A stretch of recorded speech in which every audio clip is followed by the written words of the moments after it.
أذكر لكم هذه الحقيقة أختم بها لأنها دارت مناقشة بيني وبين أحد الملحدين، كان يستهزئ بسورة الكهف ويقول: أنتم أيها المسلمون لا زلتم تعيشون في عهد الأساطير، كيف يمكن لأناس أن يناموا 309 سنوات؟ وسبحان الله بدأت أبحث في هذه السورة العظيمة وقلت لابد أن أجد معجزة ترد على هذا الملحد. الله تعالى ماذا قال؟ ولن يجعل الله للكافرين على المؤمنين سبيلا. فسبحان الله كلما انتقد ملحد القرآن الكريم ظهرت معجزة جديدة. تأملت هذه السورة ووجدت أن الله في آخر هذه السورة يقول: ولبثوا في كهفهم 300 سنين وازدادوا 9، قل الله أعلم بما لبثوا. انتهت القصة عند لبثوا.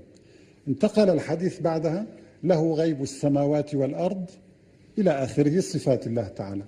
وفي بداية القصة يقول تعالى: لنعلم أي الحزبين أحصى لما لبثوا أيضا أمدا نحن نقص عليك نبأهم بالحق. هنا بدأت القصة.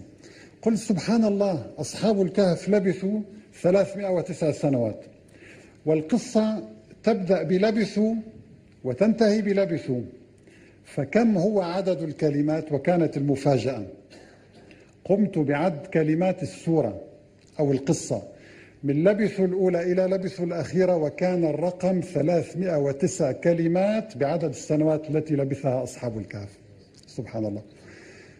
وأثناء العد عندما وصلت لقوله تعالى: ولبثوا في كهفهم 300، كان رقم هذه الكلمة 300. سبحان الله.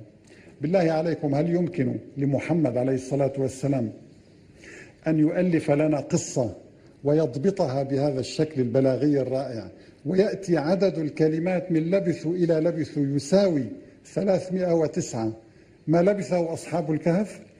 إن هذه المعجزة ترد على كل ملحد يدعي أن هذا القرآن كتاب بشر.